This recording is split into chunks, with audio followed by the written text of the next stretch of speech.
This episode may contain content of a graphic nature, including descriptions of physical and sexual violence against adults, children, and animals. Listener discretion is advised. Hi everyone, I'm Talia. And I'm Tanya. And together we are Crimes and Consequences, a true crime podcast.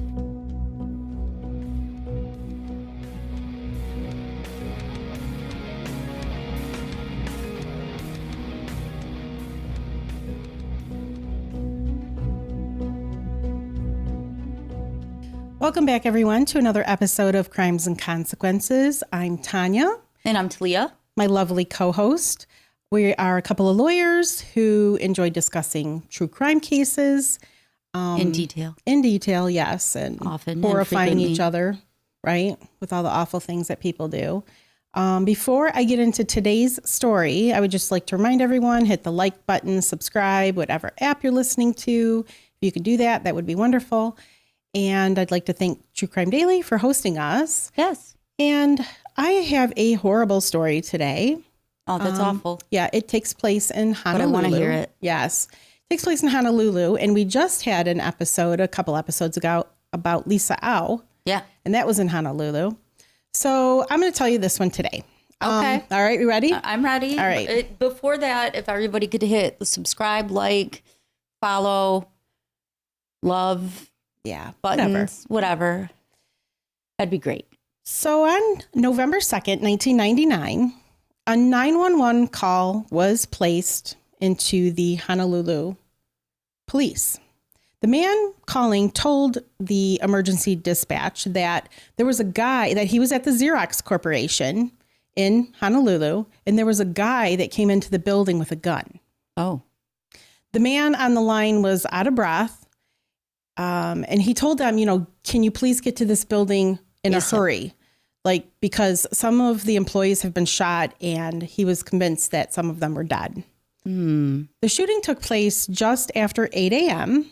And at the time, and we kind of talked about this a little bit with Lisa Au, is that the Honolulu police weren't really heavily equipped to deal with these type of emergencies. And this sounds like a mass shooting, right? Yeah, and it sounds like a mass shooting. So, this small police department is now called to deal with this active shooter.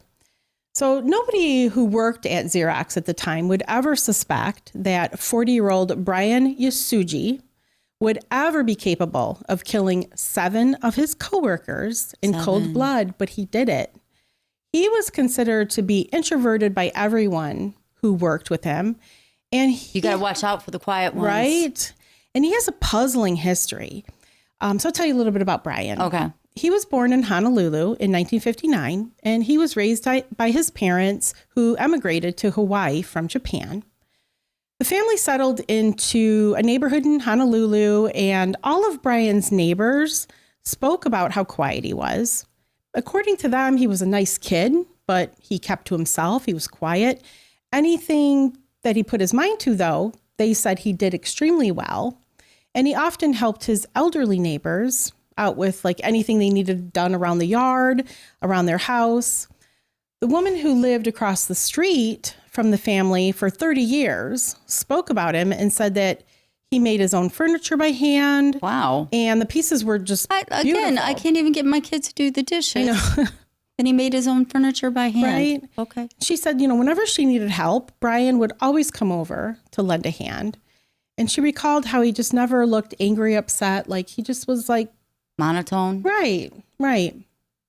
So not a lot is known about Byran's childhood or even his early adult years. I mean, I told you pretty much what I know. He has a brother named Dennis, and Dennis was a major asset to the police when this came down. Byran attended Roosevelt High School, and he participated in some extracurricular activities, such as the high school's junior ROTC program. Okay. He was also a member of the riflery team, and this riflery. Really? Yeah. They had a gun team? Yeah, and this was probably what would eventually spark his obsession. They do that now. I don't think they do it either. This is probably in the 70s. Can't even bring a pretend gun to school for Halloween. Yeah. And it would probably eventually spark his interest in firearms. Yes. Those who went to school with Byran talked about him kindly. Like, he wasn't like the weird kid. They just said he was introverted, quiet. He stayed to himself. I mean, it was basically like the same things that the neighbors would say. He stayed out of trouble. Not long after he graduated from high school, that was in 1977, he got into a really bad car accident. One night he was coming home from a graduation party. He was driving his dad's car and he crashed it. On impact, he hit his head against the windshield really bad. Head injury. Yeah. And according to his brother, Dennis, like, Byran was never the same after that. We've done a lot of stories where after head injuries, they're never the same. Right. Around 1984, Byran got a job working at Xerox as a copier technician. Like, he would fix the machines. Along with working full-time, Byran also had a hobby where he raised fish and he breeded koi fish and goldfish. Oh. And once the fish got old enough, he would sell them to a local pet store. The koi fish alone could get somewhere between $10 and $20,000. What? I guess, depending on their size. Why are we not raising koi fish? I know. Depends on their size, color, gender.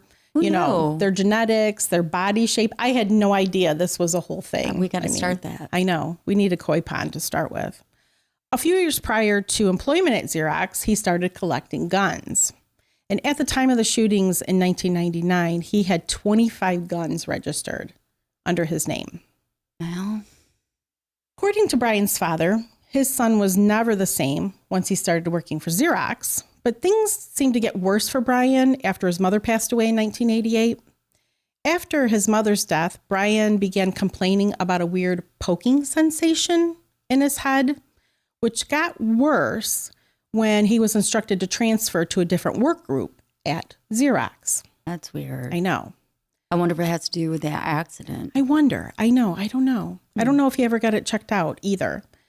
Once in the new work group, Byran started to get a bit paranoid, and he began making harassment claims, like, against his coworkers that seemed to be unfounded.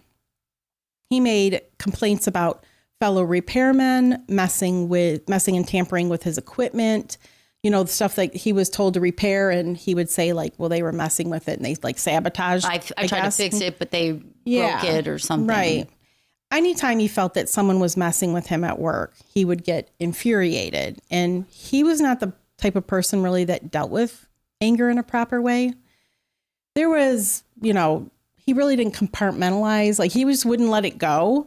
And he seemed to have some serious anger issues. Like, it seemed to be developing. I wonder if that's frontal lobe I wonder damage. too. Yeah, you're right. Because I think that's a sign, isn't it? Yes. Yeah. He would often make death threats to the people he felt harmed him. Okay. And I would think that would be grounds for firing. Yeah, maybe like not. we work together. Start making death threats. Right. I'm gonna fire you. Personally, I used to work in a large corporation, like, before I became an attorney. And one of the people that I supervised got angry one day, and he basically said something like he was going to go postal. Oh, yeah. And a coworker mentioned it to HR, and he got fired. I don't think he meant it. He was just frustrated, but he got fired for just saying it. Postal is a term that was used because of what happened in Royal Oak, Michigan, where not far from where we live.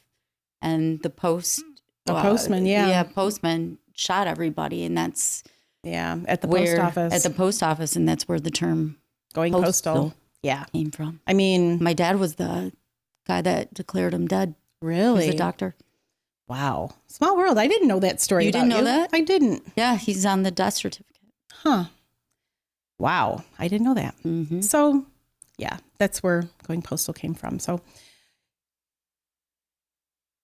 former employees at Xerox reported that members of Byran's work group often excluded and shunned Byran. And this made him feel left out and completely excluded from his work group. So I don't know if these are the same people he's making threats. Because I'm not going to hang out with you if you're reporting me. And then you're going to HR or whoever saying that I'm like sabotaging you. But then you want to come to my party. Yeah, no. Exactly. He was never welcome into their social circles.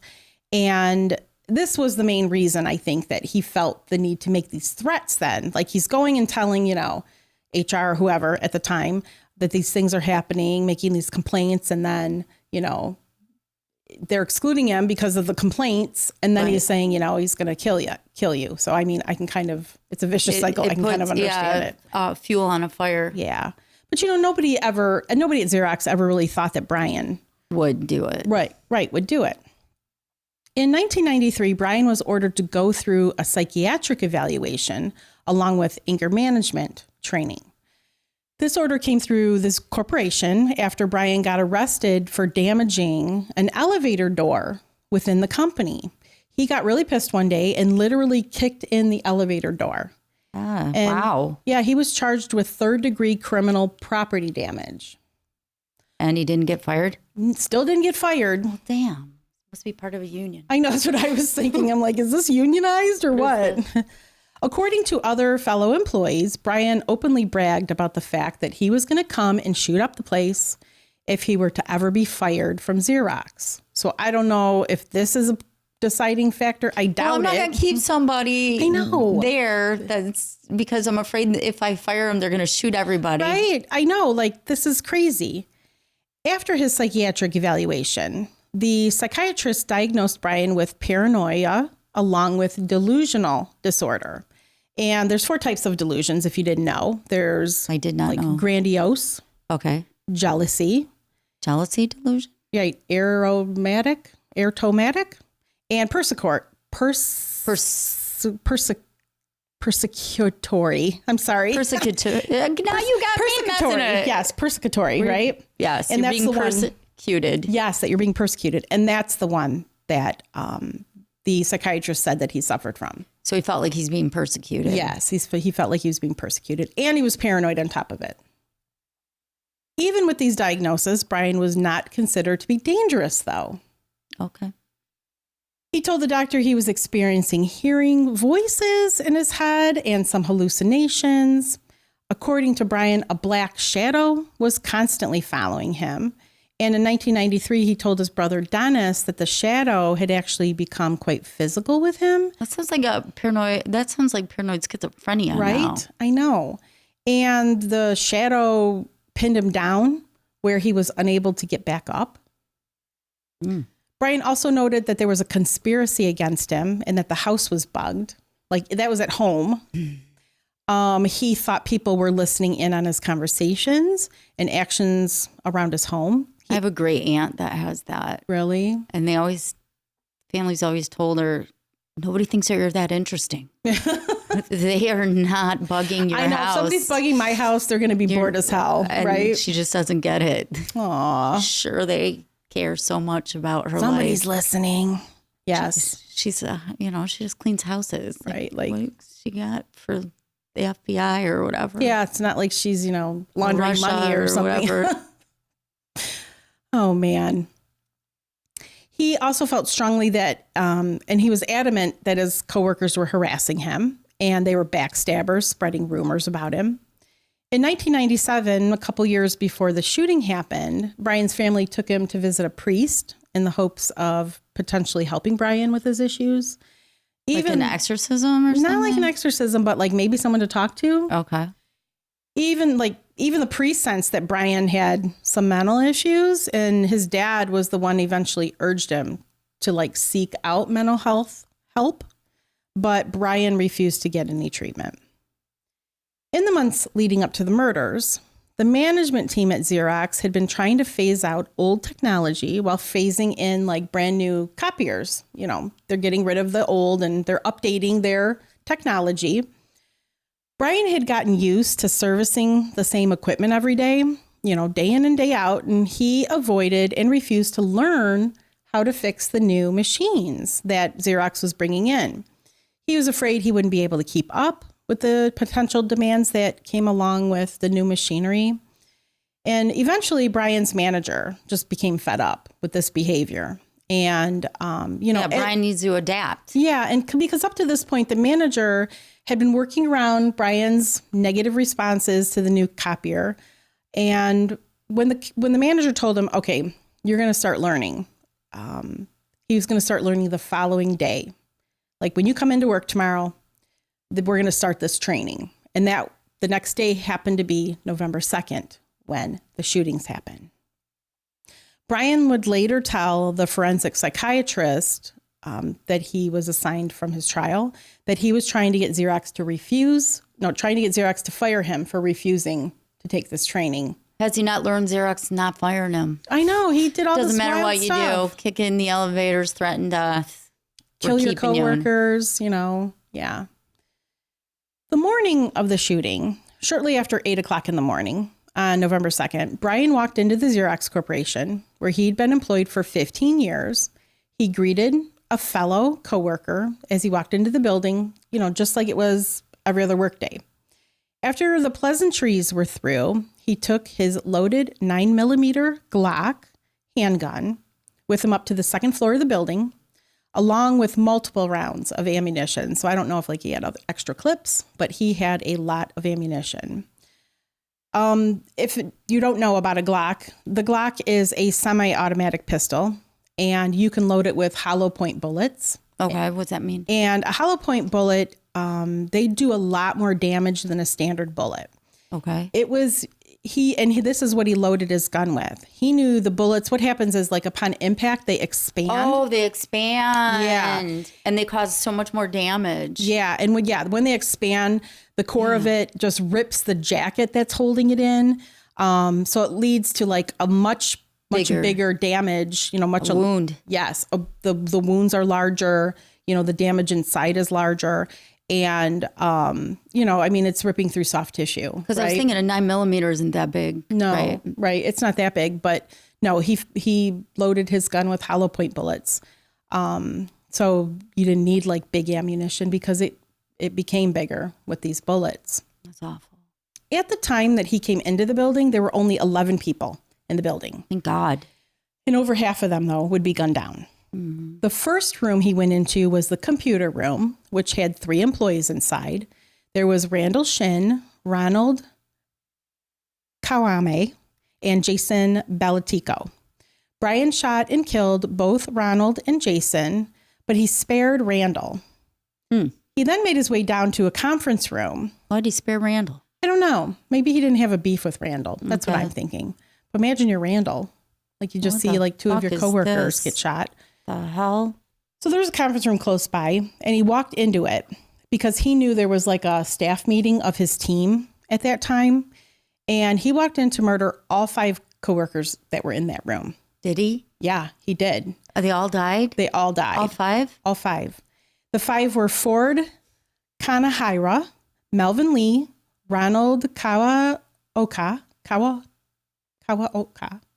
Peter Mark, and John Sakamoto. And like I said, all 5 died as soon as they were shot. Byran was shooting to kill. He just wasn't, looking to just wound somebody. He was a really good shot. According to some reports, Byran allegedly walked into the room while the team meeting was taking place. And before shooting and killing everyone, he waved at them to say goodbye, bye. And then he shot them all. Byran was more than happy to murder his supervisor, which was Melvin Lee. After killing now 7 people, he saw another potential victim, which was 55-year-old Stephen Mitsuda. But luckily, Byran missed after shooting at him multiple times. And Steve was running down the stairway. God. Yeah. After getting pissed about not being able to kill this 8th victim, Byran fled the scene and he hopped into a company van. How did he get the keys? Who knows, right? Okay. I don't know if it's something that he always had access to. Because, he was a copier technician. Maybe he went out on jobs too, right? Yeah, okay. Thankfully, Steve survived, didn't get shot, and he was actually the one that made that 911 call. Yeah. Okay. And if you listen to the 911 call, you can hear he's out of breath. He just got done running for his life. He's panicked. Yeah.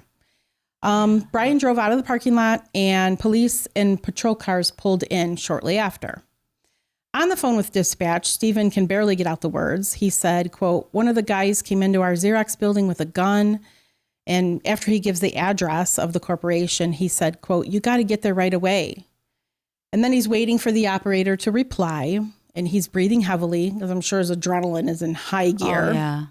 The operator then asks him if anyone was injured, to which he responded back, quote, "Some of the guys did get shot. Some of the guys are down. They're dead." Oh. End quote. I mean, horrible. The police got to the scene and they put out a bolo, which is be on the lookout, for a Xerox van. And after Brian, It's hard to be discreet in a Xerox van. Right? I'm just saying. I think it was green at the time too. And there's a picture of it. Not like it's a white Ford Taurus. I know, right? No, Xerox it probably van. sticks out like a sore thumb. Brian was on the run for about an hour and 45 minutes. But then a jogger who'd been exercising inside this one neighborhood spotted the van, and they called the police. The police arrived shortly and blocked off a radius around the van that was about a half a mile wide. Oh. Yeah, and there is a picture of it that we're showing. Once the police and SWAT team got set up, there now was a standoff. Hours later, this is when the police recruited Brian's brother, Dennis. Oh, yeah. You said he was going to play a part. Yeah. And Dennis ended up talking to Brian and talking him into surrendering. So thankfully, he was able to get Brian to come out of the van without any further, shooting and bloodshed. And he goes into police custody. I'd kill my siblings. Oh, I know. What am I doing here? Yeah, what am I doing here? Why are you acting all crazy? Like, what did you just do? Tanya, stand down. Come on, girl. Come on, just come out, right? Like, it's not going to end well for anybody. Right. You're going to stand out, right? So I'm going to tell you a little bit about the victims. Okay. The first victim I'll tell you about is Ford Kanahira. He was 41 at the time, and he was shot 5 times. Those who knew him said he was fun. He was really kind of childish and boyish, had that light attitude. And when the time came for the media coverage about the murders, his family and friends had a difficult time finding any recent photos of him because he was always the man behind the camera. Oh. He was the one always taking pictures. Although he'd worked for Xerox for 19 years, he was also a devoted family man. He loved the life he had with his wife and 5-year-old son, Bryce. He attended high school at Castle High School, and he went on to further his education at the Electronics Institute of Hawaii. He was married to the love of his life for 18 years, and his wife was his high school sweetheart. Okay, this is making me sad. I know. And he was 17 when they met, and she was 14. Oh. And they dated for 5 years before they got married. Isn't that cute? Aww. That's so cute. It was adorable. They were just best friends, soulmates, inseparable. And you are making me so sad. Yeah, I mean, these poor people. Sad. And then their son came along and they fell in love all over again, right, with their son. When Bryce was born, both Ford and his wife treasured their son, and they were like the 3 musketeers. They always did stuff together. His funeral was light and uplifting, and roughly 800 people came to pay their respects. The next victim I'm going to tell you about is Peter Mark. He was 46 at the time of his murder, and he was shot twice. He loved the ocean, and his family scattered his ashes at his favorite spot, which was Mananalua Bay Beach Park. Okay. He will forever be remembered as a fantastic father who loved his kids, as well as a great person who never had anything bad to say about anyone. And you're not going to say that about me when I die, because I talk shit all the time. Yeah, and you got a shirt that says I hate people. Yeah, exactly. So, I mean, I wasn't as nice as Peter was. He dedicated his life to guiding his children the best he could, and they were the lights of his life. He would always race home after work just so that he could see and spend time with them. He was raised by his uncle Ronald and grew up while living in Ronald's home. He was one of 6 children there. He attended high school at Kaimuki High School and went on to study at the Electronics Institute of Hawaii. All he's doing is working at Xerox. Yeah, all he's doing is working at Xerox. Going to work for his family and dies. He and his wife Karen were married for 16 years and they had 2 sons. One of his favorite pastimes was surfing. Remember I told you he loved the ocean. But that took a backseat when his sons came along. On that fateful day, Karen found out that her husband was killed by another technician's wife who she was friends with, who just happened to be at the cafe across the street from Xerox that day. John Sakamoto was 36 at the time Brian killed him, and he was shot 4 times.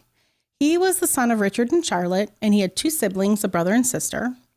He attended Kalani High School and later studied at the Electronics Institute of Hawaii. That seems to be the place to go. Yeah, place to go. He was married to his wife, Susan, and they shared a son and daughter together. He was with Xerox for 10 years, and he was also an avid fisherman. Before he began working for Xerox, he helped build his own fishing boat, and he worked endlessly every Saturday and Sunday to get it done. Whenever he took any type of vacation, he spent it fishing, like nonstop. His funeral service was held at a church, and everyone who attended was told to wear aloha attire. Aww. Yeah. Ronald Kawame was 54 at the time he was murdered, and he was shot once directly in the head. Aww. He was a father as well as a grandfather. His son, Reed, had a son of his own, and after Ronald's grandson was born, he became much closer to his son, Reed. Co-workers of Ronald loved and respected him, and many said he was always so kind and quick to help anyone who had less experience.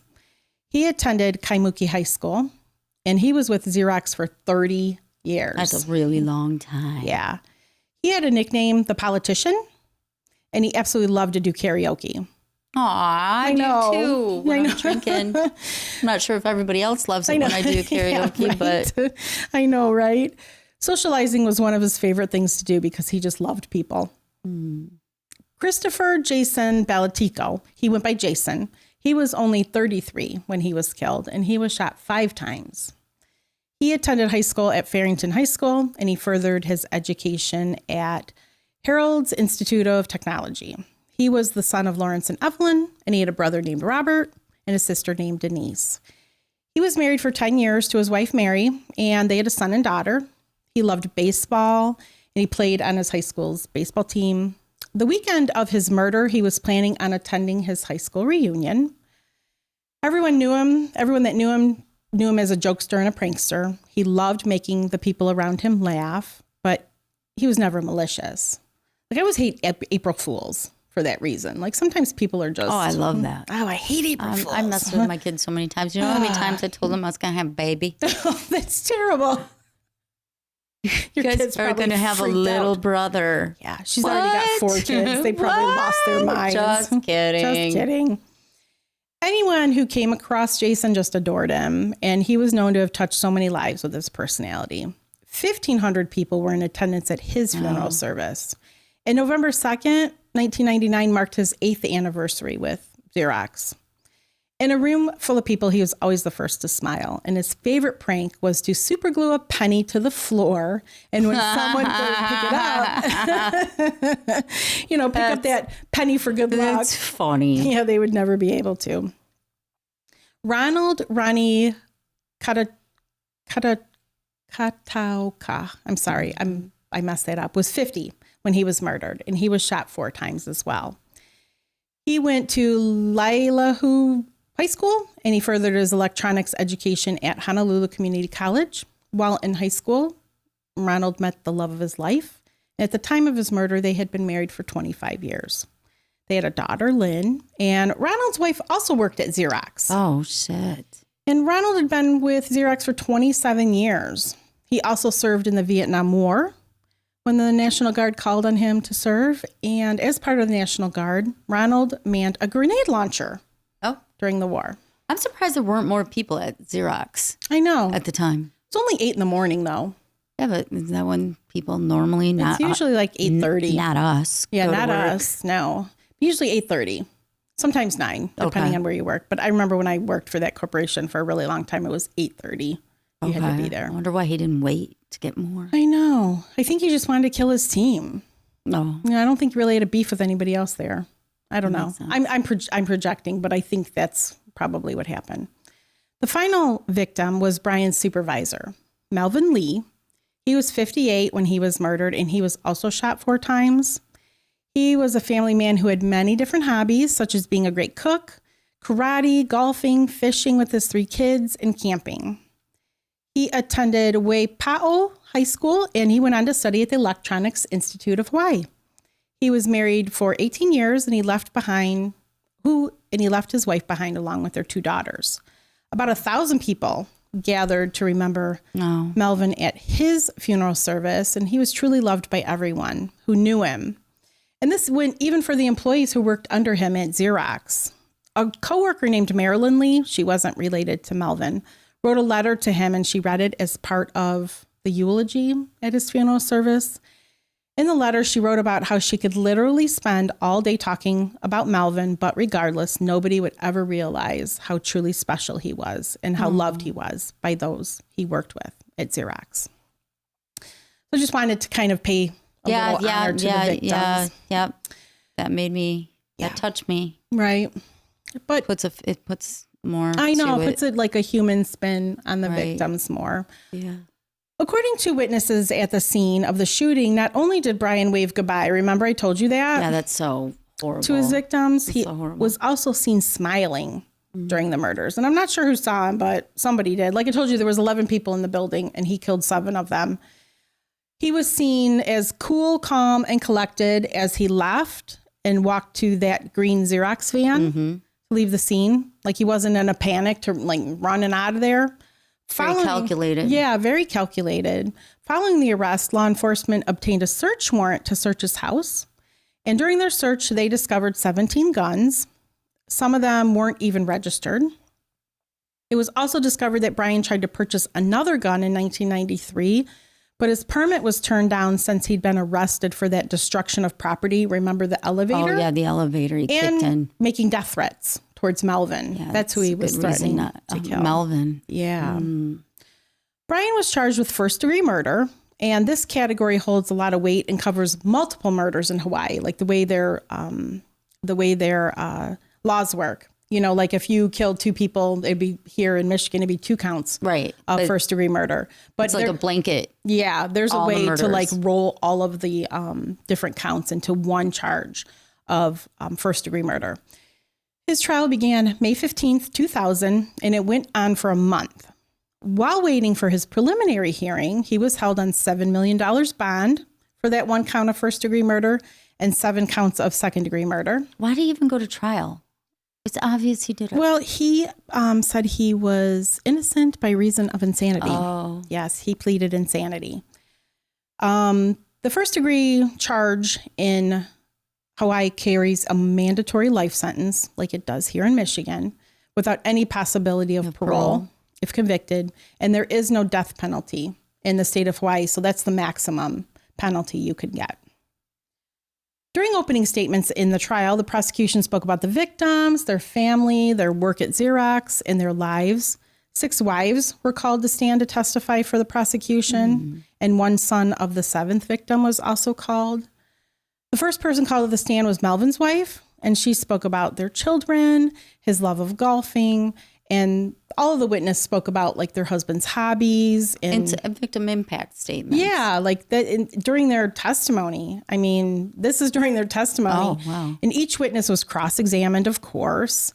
Byran was certain, like it came out during the trial that Byran was certain one of his coworkers, like one of the victims, was moonlighting as an agent for the FBI. And the wife of that victim was asked, you know, has your husband ever worked for the FBI? And, you know, of course she wouldn't said, know. Yeah, that would be the CIA, I would think, right? True. That's true. The rest of the witnesses, they were basically asked if Byran ever discussed with them outside of Xerox, or if the victim's family members were made aware of any ongoing issues with Byran. After the trial concluded, the jury deliberated and came back with a guilty verdict. I wonder how long they deliberated. I know, I'm not sure. One of the members of the jury spoke out and said that Byran seemed like a quiet guy who spoke calmly and without any expression on his face whatsoever. And as the trial went on, it became very evident that Byran did know right from wrong. Yes. And that's the elements of deciding whether someone is, not guilty by reason of insanity. And that's a very hard standard, very high bar. Yeah, very high bar to beat. And that juror said that he knew about the Bible and the 10 Commandments, and that was the cincher. like for him to know, like, you know the difference between right and wrong, right? Byran was sentenced to serve a minimum of 235 years, and it was the longest sentence given to an inmate in the state of Hawaii. And this crime was actually the worst mass shooting in Hawaii in their state history, and it still is. It was reported that Byran had been thinking about killing the victims for years. I mean, I told you he made these threats. Right. And for so long, none of his potential victims took it seriously. Yeah, and they were never in the same room. However, like I told you, Byran knew this on November 2nd, they were all going to be having this meeting. Yeah, that conference. So finally they'd be in the same room, which I'm surprised it took so long to have a staff meeting. Because when I worked in like corporate America, we were always having staff meetings every morning. Yes, every morning. Like, oh my gosh. Talk about what's going to happen. Another damn meeting, right? Like, oh my God. That's one thing I love about being a lawyer. There's never any staff meetings. We call it lunch. Yeah, exactly. Right? Yeah. So, he knows they're going to be in this room. So they're just like sitting ducks for him. Throughout the trial's duration, Byran's family believed that he wasn't a violent man. In their minds, all Byran wanted to do was raise and breed his fish. Well, okay. But Dennis did testify during the trial about the car accident and how Byran was never the same afterward. Byran tried to appeal his conviction on the terms that his rights had been violated when the court did not truly define the two terms wrongfulness and appreciate, because that's probably in the state law, right? When you have the definition of not guilty by reason of insanity. He thought that, it was violated. So it's too vague. Yeah, too vague, I guess. It wasn't defined clearly what wrongfulness is. It violated his right to a fair trial. And in the appeal, it was determined that his rights were not violated, nor were they affected in any way. As attorneys were looking for something. I know, just something to appeal. I know. I got to figure something out here. I know. I mean, we've been there. Yeah, absolutely.